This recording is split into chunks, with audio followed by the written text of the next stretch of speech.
It's 4 p.m. and we're bringing you the developing news and the stories behind the headlines. This is Storycon. I'm Patrick Paez. Some stories we're watching this Thursday, October 9. The Public Works Department has uncovered 421 ghost flood control projects out of the 8,000 initially investigated nationwide. DPWH Secretary Vince Dizon says the audit revealed most of these ghost projects were located in Luzon. He added that 100,000 projects still need to be validated. The legal representative of the alleged victims in the International Criminal Court has reportedly agreed to form a panel of medical experts. That is to assess whether former President Rodrigo Duterte's alleged cognitive impairment could affect his participation in the legal proceedings. The Office of the Public Counsel for the victims says the panel should include a forensic psychiatrist, a neuropsychologist, and a behavioral neurologist, but not a gerontologist, to focus on Duterte's mental and cognitive capacity. And President Donald Trump has nominated Lee Lipton as the next U.S. ambassador to the Philippines. The White House says his nomination has been sent to the United States Senate for confirmation. Lipton, a former business executive and current U.S. envoy to the Organization of American States, will succeed Mary Kay Carlson. In other news, it's the word of the Securities and Exchange Commission chair against the president's investment czar. In a speech before businessmen on October 7, SEC Chief Francisco Ed Lim says the flood control scam has wiped out 1.7 trillion pesos in stock market value. And that's just within 3 weeks. He says investors are fleeing because of weak integrity and not weak fundamentals. Lim says this is a stark reminder that corruption is a weapon of mass wealth destruction that everyone pays the price for. But Frederick Go, the Special Assistant to the President for Investment and Economic Affairs, calls Lim's figure fake news. He says the SEC chair's source was a fake social media post only meant to catch attention and sensationalize the issue. So sana po, wag na po tayo magpapa-loko po sa fake news. Alam mo, the last time I was here, sa harap niyo po, I was also here to debunk fake news. Nakakalungkot po na I'm here again to debunk fake news again. Sana hindi na po niyo tawagin dito ulit. A newly appointed Ombudsman Jesus Crispin Boying Remulla has officially assumed his post. Remulla took his oath of office before the Supreme Court Senior Associate Justice Marvic Leonen. Leonen reminds him to uphold integrity and vigorously fight corruption. For his part, Remulla vows to pursue cases without fear or favor, even if they involve his friends, relatives, or allies. The court and bank has also agreed to create a working committee to inventory any and all projects within the judiciary that might have been contracted to and undertaken by the DPWH, if any, and to report soonest to the Chief Justice as their status. Ang talagang gusto natin gawin, uulitin ko, kompleto ang ebidensya, pag final, ready for trial, at hihingi tayo, kanina pinag-usapan namin ni Senior Associate Justice Leonen, na continuous trial talaga, para wala nang delaying tactics. Ang timeline niya, syempre, on the evidence pa rin eh. Pero marami na naman kami nakukuha na evidence. Pero malamang yan, within the next few weeks, pag nag-file kami, ready kami for trial. So, PI na lang yan, preliminary investigation na lang, pero tuloy-tuloy yan. The new ombudsman also addressed Senator Erwin Tulfo's previous remark about bending the law. He clarifies that it was merely a figure of speech. Bending the law but not breaking the law. Diba? Ano yan eh? It's a figure of speech. That is the entitlement of the senator who asked me that question. But I made sure that he's not asking me to break the law. Remulla also says this.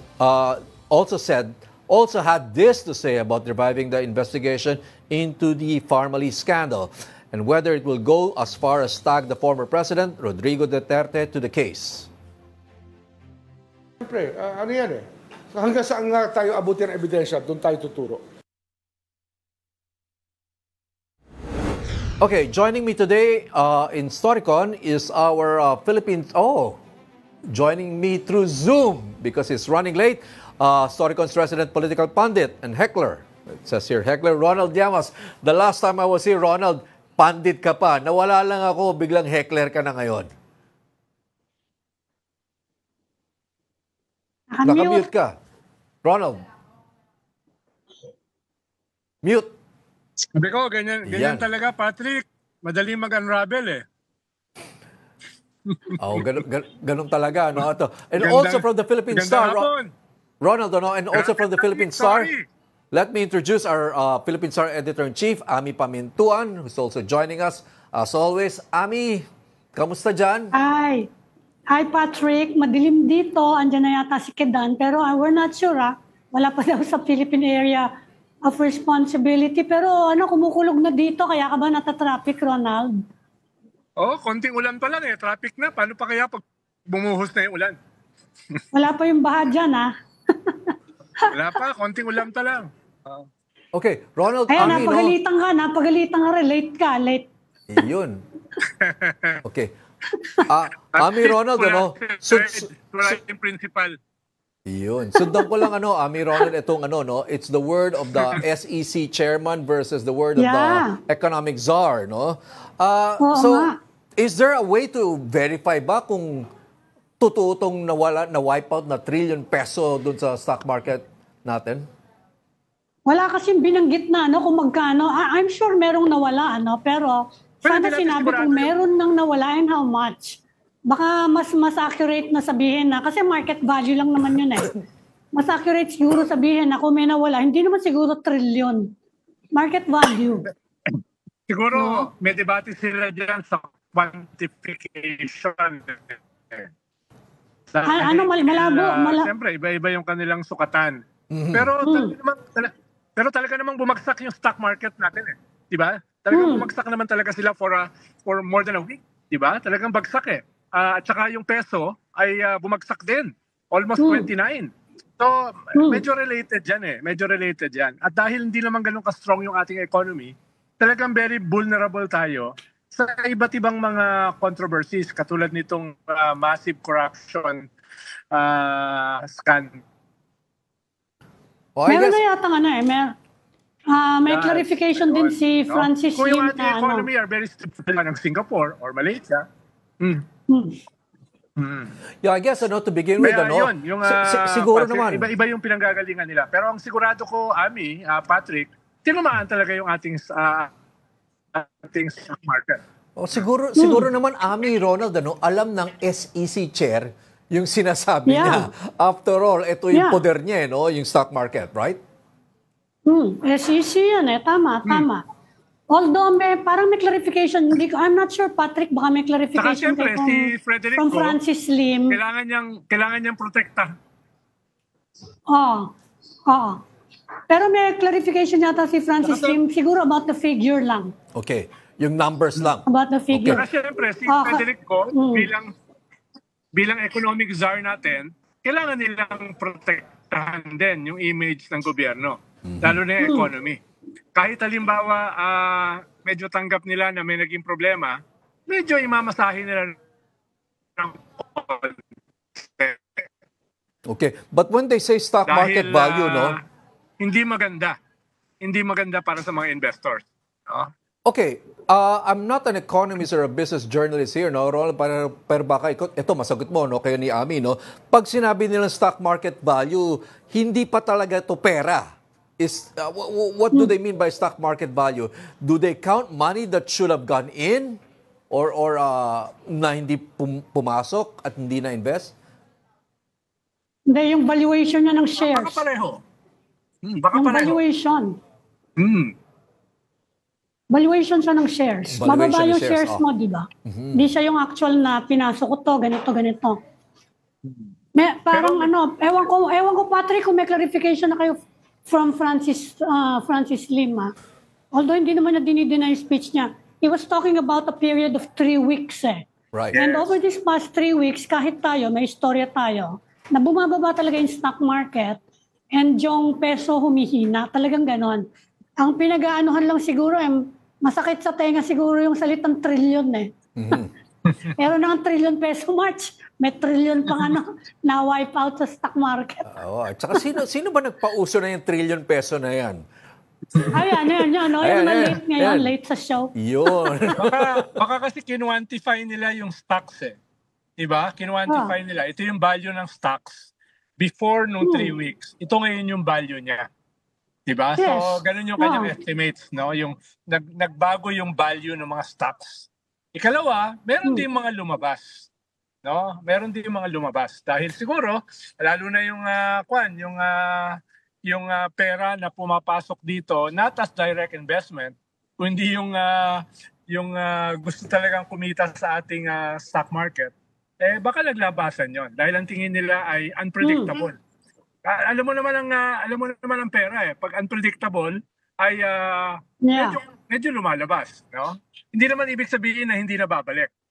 Pero naghihintay siya uli na mag-stabilize yung ating political situation. Paano, huwag niyong kalimutan, Patrick, hindi lang ito usapin ng corruption scandal Usapin din ito ng possibility ng mutiny. Lumabas din yan di ba? 2 weeks ago. So kasama rin yon. Yeah, it's a governance issue Kailangan ipakita ng gobyerno natin na maganda yung reaction. Di ba? Sa ibang bansa, magpapalit ng leadership dahil hindi pwede sa sistema natin. Dapat ipakita natin, we are decisive in introducing reforms. Yun, pwede yun. Tama. Yun, babalik yung confidence. Ang sinasabi ni Francis Lim, loss of confidence It's a crisis of confidence, yun ang sabi niya. Kaya kapag naibalik yung confidence, babalik din yung pera. Yun, money is a scarcity commodity Pero nawawala naman yung takot na yun. Okay, Ronald, given this recent statements from people who we should not be hearing a lot from lately, no? We're talking about the Bangko Sentral president or the head of the Bangko Sentral and now the SEC chairman weighing in on the political situation. I mean, medyo iba na ibig sabihin nito, Ronald.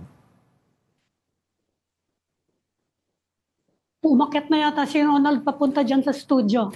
So ikaw na lang, Ami, baka may masasabi ka about this developments, Yan nga ang sabi niya ni Francis Lim. Sabi niya, nakikita niyo ngayon ang impact ng corruption. It is a weapon of mass wealth destruction. Ganda, no? Yun ang sinabi niya sa speech niya.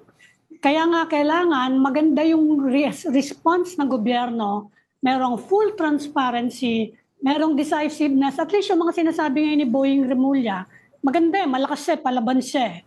Saka sinasabi niya, eto magiging response namin, bibilisan namin, very important, bibilisan namin yung prosecution, iaakit ko kaya din sa Sandigan Bayan, yun ang sabi niya. Kaya lang kailangan nga tight, which was his also order sa DOJ noon, di ba? Binago niya yung sinabi niya sa mga prosecutor, kailangan malakas yung ebidensya para pag-akit niya sa korte, makakakuha tayo ng conviction. Yan ang gagawin daw niya ngayon dyan sa ombudsman.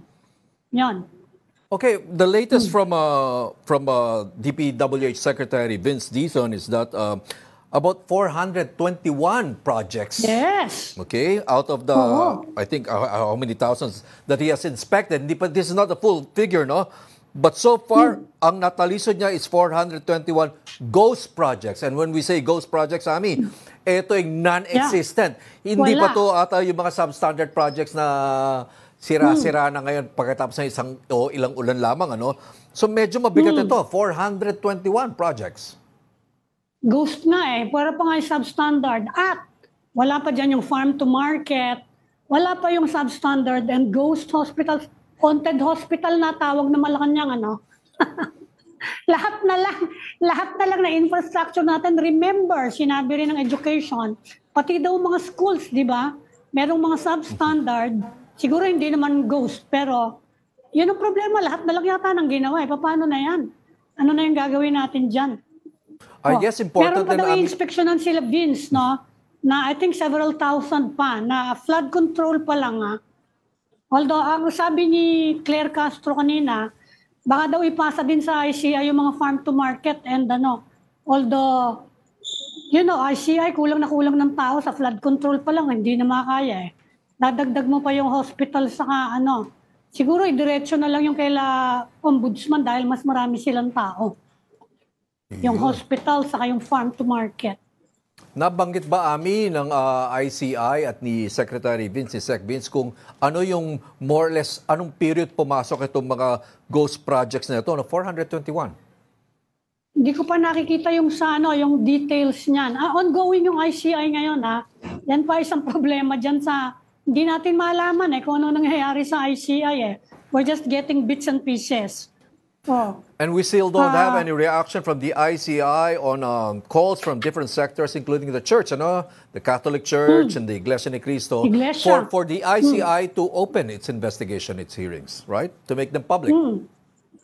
Sabi ni Benji Magalong, well, he's an investigator, Sabi niya, pwede naman na part of the proceedings, parang sa Senado din, part of the proceedings open, tapos yung pinaka-investigasyon mismo, saka pwede ka namang executive session. Right.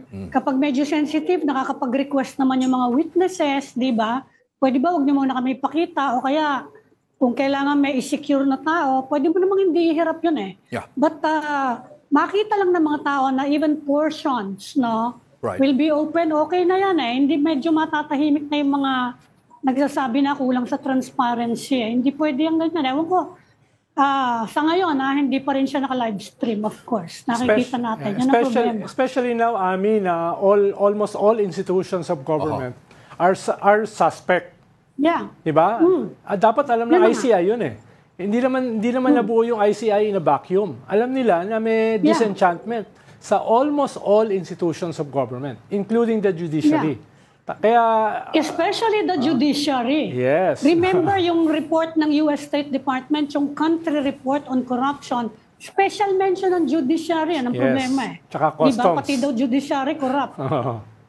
Tsaka ang kaya kung susundan yan, kung yan ang playbook na susundan ng ICI, which is chaired by a former Supreme Court Justice, dapat isip-isipin din yon, di ba? Na konti, hindi mo naman kailangan buksan lahat, di ba? Kahit naman sa Senado, nag-executive session. Right. Yes. Especially ngayon, na parang may problema sa Blue Ribbon. Na bumaba yung dating head, na credible, at saka mukhang tatapusin na rin yung mga Blue Ribbon investigation. So may iwan talaga sa ICI.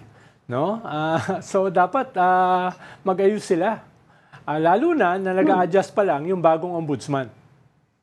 Do you think, Ronald, this has something to do with the ICI being headed by a former Supreme Court Justice? Na alam mo naman sa Supreme Court, wala naman transparency dyan, di ba? The hearings are really close.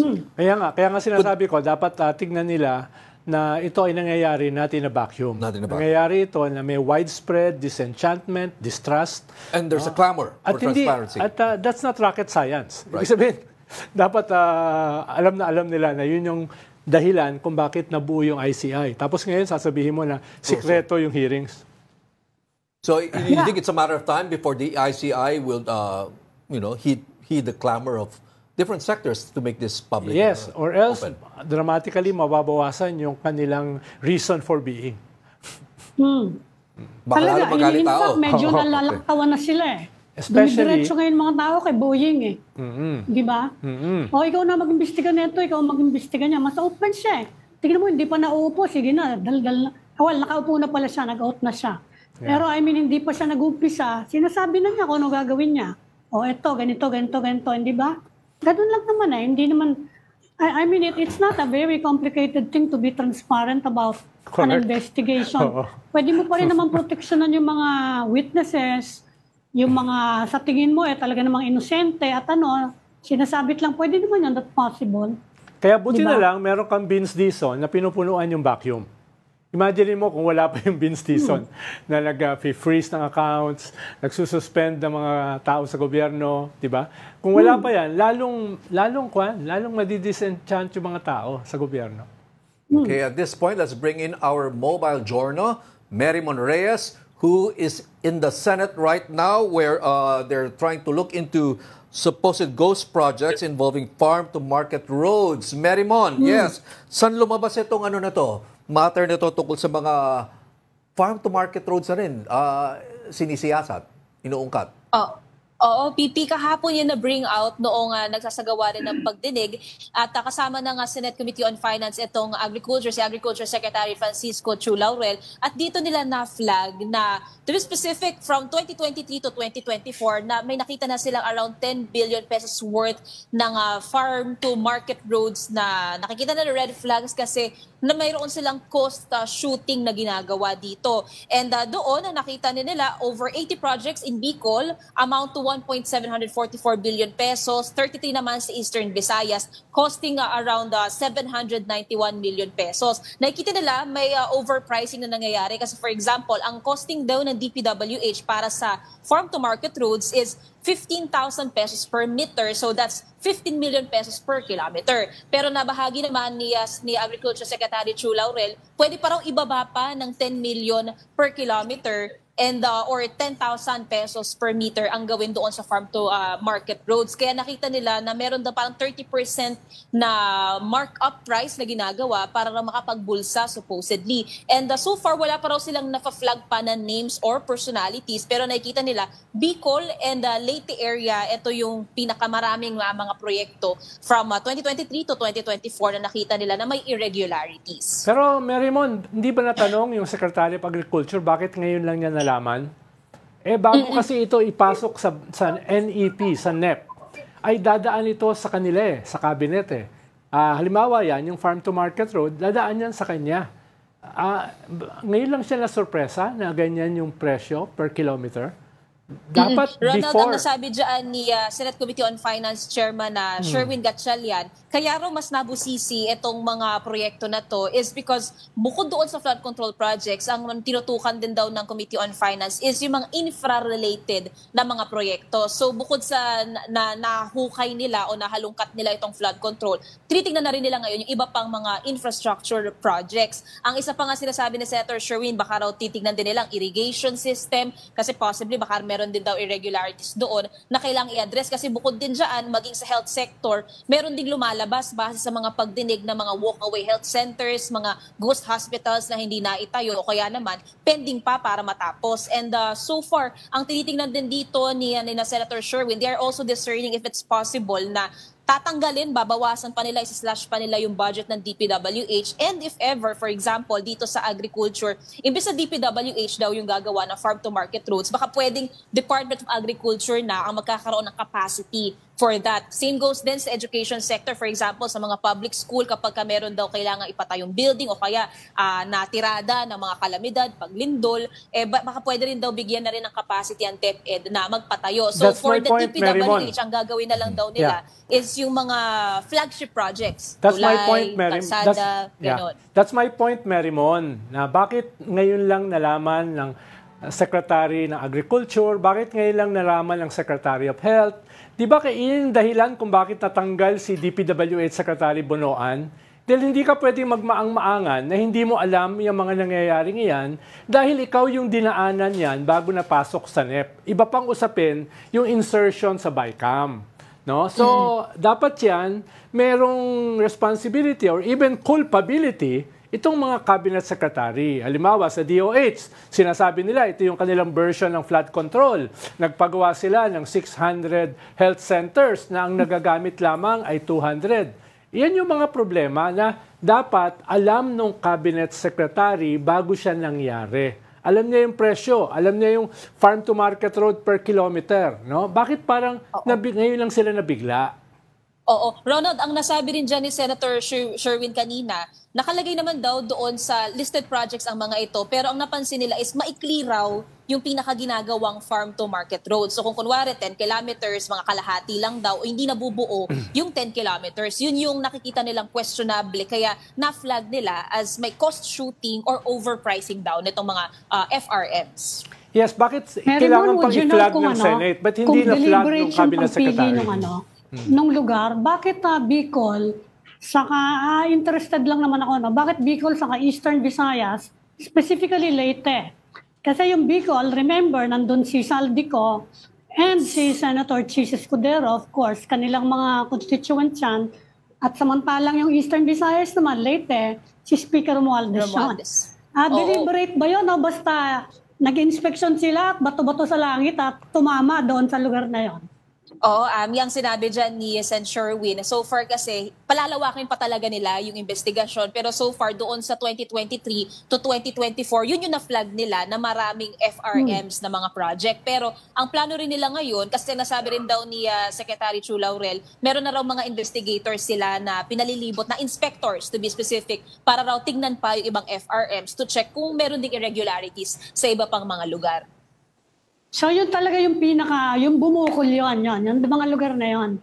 Yes, oo. Yan pero yung pinakamarami. Pero so far, pagdating daw sa mga personalidad, wala pa raw sila doon sa part na yun.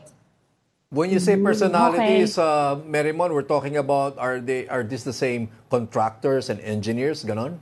Or congressmen? Yes, OOPP. Ang nasabi ni Sen. Sherwin kanina, doon sa mga nakita nila, merong lumalabas sa 3 contractors na belonging sa top 15 contractors na nakapag-bag ng maraming flood control projects. And yung isang nabanggit lang so far is yung High-Tone Construction, na ang may-ari niyan is kapatid ni dating ako Bicol Partos Representative Zaldico. So they are now assuming na hindi lang daw sa flood control projects nangungulimbat ng mga proyekto itong mga kontratista, baka rin daw sa iba pa FRMs, pwede rin daw sa other infrastructure buildings. So yun yung nais nila. At sabi pa ni Senator Sherwin, nire-recommend na nila sa Blue Ribbon Committee at sa ICI na imbestigahan na rin daw ang farm-to-market roads. Actually, hindi nakakagulat yun. Alam naman nilang mga senador, especially si Senator Win Gatchalian, na talagang isang network of corruption yan. Yung flood control is just part of it. Mga schoolhouses, kasama dyan, mga libro sa DepEd, no? Mga expired medicines sa DOH. No? It's a whole network of corruption. We're barely scratching the surface. Mas dramatic lang at saka mas garapal itong mga flood control. Pero marami pa yan. Correct. Kaya kino-consider din ngayon ng Senate Committee on Finance if ibibigay raw nila yung 16 billion pesos na request ng DPWH for FRMs sa 2026. Kasi kung ganito raw yung mangyayari, parang hindi na raw dapat pang ibigay yung nire-request nilang panukalang pondo. And nasabi rin ni Sen. Sherwin, baka raw mas maganda, though hindi niya proposal to, para palaisipan niya lang, mas maganda raw yata bumuo na lang ng bagong DPWH para mas malinis daw talaga yung ahensya. Merrimon, di ba napag-usapan yung isang dating contentious issue sa corruption sa armed forces? Huwag mong kalimutan, di ba Patrick, Ami, isa sa mga dahilan dun sa mga mutiny. Mga mutiny ay yung tinatawag nating conversion. Di ba? Yung ngayon medyo tahimik for the past few years, di ba? Yan ba ay hindi na pag-uusap? Tinigil na yata yung conversion Tinigil ng AFP. Yes, oo. So, tinigil nila yan. Oo. Pero alam hindi natin...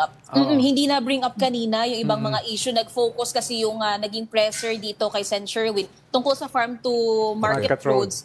Plus kung ano lang yung masasabi niya dito kay Justice Secretary Crispin Remulla as Ombudsman. And pagdating naman sa Blue Ribbon Committee, ang sinabi niya naman, tiwala naman daw siya at suportado niya yung 5 candidates dahil alam niya naman daw na very hardworking ang mga ito. Kung sino man ang papalit kay Sen. Ping for the Blue Ribbon, sure naman daw siya nakakayanin daw ang komite. Thank you, Merrimon Reyes. Salamat, Merrimon. That was our mobile journal, Merrimon Reyes, live reporting from the Senate. Okay, let's now go to our House Mobile Journal, Arles de los Santos. Arles?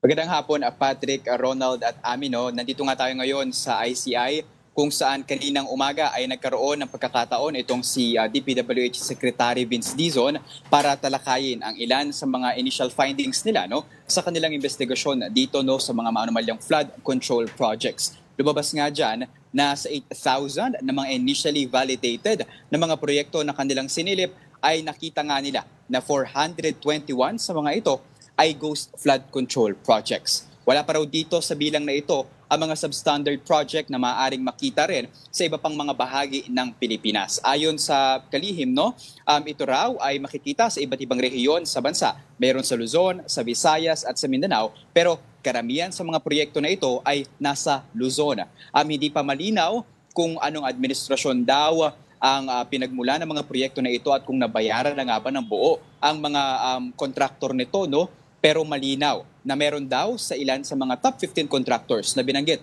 ni Pangulong Ferdinand Marcos Jr. sa kanyang pagsisiwalat nitong maanumalyang flood control projects. May ilan daw na kasama sa mga listahan ng mga gumawa nitong 421 flood control projects na ghost ang kasama dito. May ilan daw na mga pabago-bago at mga bagong sumusulpot na pangalan ng mga contractor, pero so far, initial finding pa lamang daw ito pero validated na sa pakikipagtulungan sa AFP, PNP at sa NEDA. Arles, bakit hindi malaman kung kailan nagsimula itong mga proyektong ghost projects na ito?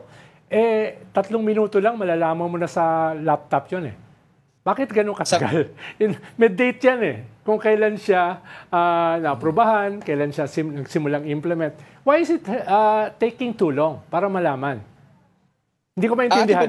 Ang ating paniniwala, Ronald, ay mayroon namang listahan itong DPWH kung ano-ano nga ba ang mga proyekto na ito at kung saan-saan. Pero kanina kasi medyo naging limitado ang panahon ni Secretary Vince Dizon para sagutin itong mga tanong na to. At ayon sa kanya, itong 421 na ghost project ng mga flood control projects galing sa 8,000 na initially na kanilang na-validate na, pero sa kabuuan ng bilang daw ay 100,000 ang inaasahan nila ng mga proyekto na kailangan pa nilang silipin. So, maaaring asahan natin sa mga paparating pang araw kung ano nga ba ang mga lugar nito at kung sino-sino nga ba mga kontraktor nito at kung maging anong taon nga ba na-award itong mga project at kailan nagsimula ang implementation, though wala naman at all dahil tinatawag nga nila itong ghost flood control projects. 8,000 Carlos, ano daw ang balak niya? projects, Next step for him. Kasi ang sabi ng lahat ngayon, kailangan bilisan yung prosecution. Ano yung next step for Vince? Yung nakukuha na niya yung mga yan? Sa ngayon, Ami, ang plano ni Secretary Vince Dizon ay yung patuloy pa din na pakikipag-cooperate, of course, dito sa ICI, maging sa iba pang mga sangay ng pamahalaan. Kaya daw tinapnan nila ang AFP, PNP at NEDA na ito daw yung mga key figures para mas mapabilis ang trabaho on the ground. Actually, nandito rin kanina si bagong ICI Special Advisor na si Rodolfo Azurin at kinumpirma niya ang kooperasyon ng ICI dito sa mga nabanggit natin ng mga ahensya dahil hindi raw talaga biro ang dami ng mga flood control projects na kailangang silipin at iba pa yung proseso ng pag-prosecute sa mga ito. Pero kung matatandaan natin, nung mga nakaraang linggo, mayroon ng mga na-recommend sa ombudsman na mga maaring kasuhan na gaya nila Zaldico at 17 DPWH officials, maging yung mga kasama nila sa Sunwest Incorporated at maaaring ganito rin ang maging kalabasan nitong mga proyekto na ito. Pero pangako naman ni Special Advisor Azurin na kung maaari at kung kakayanin ay bibisitahin niya itong ilan sa mga 421 na ghost flood control projects na kanilang nadiskubre. Arles, wala ba siyang indicative estimate dito sa below standard na mga flood control projects? Dahil I can imagine that is easily 3 times itong dami ng mga ghost projects. Wala ba siyang binanggit man lang kahit indication? Sa ngayon, Ronald, wala. Kahit sa halaga kung magkano nga ba ito, but he categorically called it ghost flood control projects. Napaka-sigurado siya sa kanyang pahayag na yan at maaaring dumagdag pa daw ito sa bilang sa mga paparating pang araw. Inaasahan nga natin sana kung makukuha natin yung mga impormasyon na yan dahil talaga magpapalalim pa ito kung saan-saan nga ba at may pagkakaparehas nga ba yung mga issue natin sa flood control projects. Kasi kung matatandaan natin, sa Bulacan ay mayroong isang kumpanya na ginagamit ang kanilang lisensya. So ito ba itong mga ibang mga proyekto ng ghost project na diskubre. Ay mayroon bang parehas na pattern? May pare-parehas din bang mga halaga? At meron ba silang mga parehas na karakteristik kung saan inilalagay itong mga proyekto na ito? Sa ngayon, ay wala pa tayong impormasyon mula sa DPWH sa ganyan, pero inaasahan natin kung magkakaroon tayo ng pagkakataon na masagot yan dahil may press conference din ang DPWH sa pangunguna pa rin ni Secretary Vince Dizon bukas. Okay, maraming Carlos, salamat. nakausap niyo si General Azurin. May iba pa siyang sinabi. For example, nilinaw ba niya kung yung role niya ay investigador o advisor? Nako, Ami, kasama yan sa mga talagang pinaka-inaabangan natin kay Special Advisor Azurin. Pero so far sa kanya, yung role niya as part ng ICI, though by the name ay Special Advisor, nabanggit naman kanina ni Secretary Vince Dizon na i-inspectionin ni Special Advisor Azurin itong mga proyekto na ito, At inaasahan natin na baka malinaw na doon sa pahayag na yun ng Secretary Vince na kasama sa mag-iimbestiga itong bagong Special Advisor ng ICI na si Rodolfo Azurin. Okay, maraming salamat. Okay. Mobile Journal, Arles de los Santos, reporting live mula dyan sa ICI. Salamat, Arles. Alam mo, Thanks, Arles. parang Ronald, ngayon ko lang narinig yung ganito kadaming flood control projects. I mean, from the past, in the 90s, usually, multi-purpose pavement, basketball court, waiting shed, yun yung mga ninenegosyo. Dati kasi merong pork barrel . Yeah, right, Doon sila kumukuha. right. Tapos after nung pinagbawal yung pork barrel, pumalit yung kwan. My question is, since when did we, parang di natin alam na malayan, we went on a flood control project building binge. Well, nung nawala yung pork barrel, nung panahon ni President Aquino, nung panahon ni President Duterte, dumami yan. More than 13,500 yan. Nung panahon na Secretary Because ng that was the need. DPWH. Because that was the Dahil need. nawala yung pork barrel. So they invented another kind of Tapos project. ang ginagawa nila noon, yung ginagawa sa river. Okay, Yun. iba yung dredging. Sinisimento. Pero ito parang construction to sa riverbanks, di ba? Yes, Nangyayari, dahil what mas we're seeing. lucrative siya kaysa Sinisemento. dredging. Dredging, mas maliit ang budget . Okay. So, tinabi yung dredging, naging flood control. Sinemento. At ang dami niyan, Ang dami niyan. Nung panahon ni DPWH Secretary Mark Villar. More than So you 13,500. place the start of that dun sa past administration? Yes, dahil binigyan kasi sila ni Nawala Babe Singson ng master plan nung nagsimula yung Duterte government. For flood control? Yes, ibig sabihin sa master plan, hindi dapat ganun karami. Dapat kasi integrated and holistic . Right. Water basins. Pero in spite of that, parang tinapon sa basura yung master plan at And they just went nagkaroon. building binge. Parang Yes, ganun. and nitong nakaraang 3 years ni BBM, nagpatuloy na dumami. Pinagmamalaki pa nga ni BBM, di ba? May 5,000 flood control projects na natapos na. Di ba? Yung third zona niya. Yes, the third zona. Doon galing to lahat. Okay, also joining us this afternoon is Attorney Katrina Mordeño, Communications Director of the Integrated Bar of the Philippines.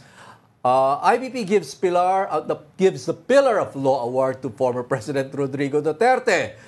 We invited Attorney Mordeño here to explain, magpaliwanag sa kasamaan natin dito, what this award is all about, the Pillar of Law Award to former President Rodrigo Duterte.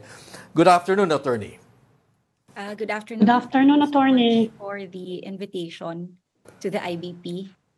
The award was actually conferred to all members of the Integrated Bar that has served for at least 50 years in good standing. So it was given to around 600 lawyers. So, binigyan kay ex-President Duterte as one of those 600 lawyers. Yes po. Hindi One siya of special 600 mention? lawyers. Attorney, hindi siya special mention dyan? No po. So this was given to all lawyers across the nation. The award was conferred by the IBP chapters all over the country. So it's not nothing. It's regular. It's a standard award given to members. This is actually the nag-graduate, first so to time speak. that we're honoring service in the legal profession for Okay. 50 years because Okay. we are conducting currently an audit of the IBP membership. As a result, we saw that there are still a lot of lawyers that are alive, notwithstanding such length of time already. And this speaks highly of the dynamism of the legal profession. And in fact, a lot of very senior lawyers were very grateful that they are still recognized. Pero attorney, hindi ba kayo sensitive dun sa political context ng award na yan? With the tokhang, with the thousands of alleged extrajudicial killings under the watch of President Duterte, with the case in the ICC, hindi ba kayo mas naging circumspect nung binigay niyo yung award na yan? That's actually a very good point that was raised as an aftermath of the conferment of the award. And it reflects the public's moral concern, and it's very valid. The award was not meant to be a legal absolution or a moral endorsement. It merely seeks to recognize a long career in the legal profession. Okay. And accountability and recognition are not mutually exclusive. The law tries to hold space for both. So while the IBP leadership weighed both merit and the message, and the optics has shifted with the public mood, but we try and maintain institutional integrity. So Okay, well- we stand on process and principle and hope that divergent opinions are markers of a very healthy bar. Okay, so the IBP does not see the need to review this award to the former So president. what we're doing currently is to review the qualifications if ever in the future the same award will be conferred. We do recognize that there is a disconnect between the current mechanism or method for which this award was conferred. And we recognize that disconnect. So in the future, we will be more prudent and discerning in awarding a similar recognition to our members. Okay, But that's in my point, attorney, no? In short, That's- attorney, the award stays. The award was based on only an IBP member being in good standing without prior conviction and a member of the integrated bar for 50 years or more.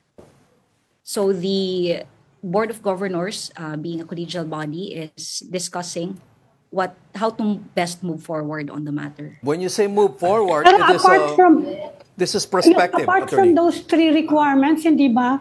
Napakarami abogado sa Pilipinas eh. Kung yung three requirements lang na yun, siyempre, someone will rise above those, hindi ba kung pagpipilian nyo? I mean, ilan ba ang abogado dito? Siyempre, kailangan may distinction yan, yung bibigyan ng award. Wala pa man lang doon na parameter na hindi dapat nagkaroon ng case na indictment for a serious offense. I mean, that's EJK hindi ba? That's crimes against humanity.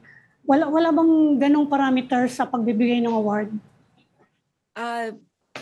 When it was cascaded down to the chapters, those were the only three requirements before anyone may be conferred with the Golden Pillar of Law Award.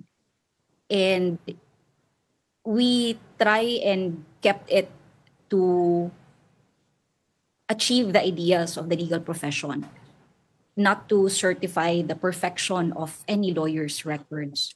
So I understand why their discomfort has been triggered. And I think they touch deep moral wounds in our nation's memory. But to the IBP, those words are not awards of moral infallibility. They are reminders of our collective duty as lawyers. And we try our best to maintain it for the continuity of the profession and not again to moral absolution. Yan yung posibleng problema, attorney. Yung paliwanag mo kasi may be lost in translation. Halimbawa, what if in the next few months or years ay makonvict si ex-President Digong ng crimes against humanity? How would the IBP look after that? No, ibig sabihin yung paliwanag nyo na ito ay ganitong process, etc. will be definitely be overwhelmed by such a decision. It is the first time a Filipino and a president at that may be convicted for crimes against humanity. Yun ang sinasabi kong circumspection. from the very start. At the very least, sana na-delay. Kung hindi, baka tatamaan yung institusyon ng IBP. If that happens. Yes, and we acknowledge that tension. So the goal right now for the IBP is to preserve the dignity of the legal profession while still allowing space for accountability. So while the award merely recognizes the longevity of service to law, we still acknowledge that accountability for conduct remains the domain of history and the courts if the time comes. So the two must and should coexist in our functioning democracy. So itong award na to, attorney, parang ano lang to, graduation award. Parang ganon. 50 years, that's all. That's all that needs to be delivered, right? So Except siguro it's called pillar of the law. Kaya medyo, kaya nagre-react yung katabi ko kasi pillar of law. Parang ganon. Tsaka baka maapektuhan, masira ang IBP kung lalabas yung desisyon ng ICC. Ang hirap nang ipaliwanag na ito yung decision namin, ito yung dahilan namin, etc. Kaya kasi ina-emphasize ko, that will be lost in translation. Is there a rule in the IBP, attorney, na, for example, if a member is convicted of a crime or a case, that they'll take back any award, any or all award that was given to this lawyer? Halimbawa, kung may abogado na makasuhan ng serial killing. Makonvict. O ng estafa, a lesser crime of estafa. Does the IBP take back the award? I think this will be a very good place where to start that discourse. So I hope that it will be part of the ongoing discussions. I think that every lawyer's story, even the difficult ones, belong in the continuum of the lifelong struggle of people in the legal profession. Okay, maraming salamat, Attorney Cristina Mordeño, spokeswoman of the Integrated Bar of the Philippines. Thank you, Attorney. Salamat. Thank you, Attorney. Thank you. Well, she eloquently explain the position of IBP. Age requirement. Medyo mahirap paliwanag. Pero may nasagot ka naman di ba? Hindi ka lang ata agree talaga. I think this is a lot like libingan ng mga bayani. Parang it rankles almost the same way as libingan ng mga bayani. Pero yung libingan kasi puro patay na Yung IBP kasi buhay pa Ibig sabihin, 50 years lang naman daw Parang yun lang tinitingin nila na graduation. Sayang naman loyalty award. Sayang naman yung kanilang 50 years kung medyo matitain sila ng isang crimes against humanity, di ba? Ganun ba? Kasi Senior Citizen how often Award does one get charged with crimes against humanity? Medyo mabigat nga yun. Siguro estafa, baka madali pang ipagpag, di ba? Okay. Mabigat din parusa sa syndicated estafa, Oo. Pero ibang level yung ibang level Ami yun crimes against humanity. Tsaka titignan ka ng malayo-layo yan. Titignan ka ng mundo Sangkatawan, di ba? Diba titignan ka ng mundo di ba? Ano ba tong IBP na ito? Bakit pinawardan ito? Di ba? Okay, Ami Ronald, thanks for joining Storycon today.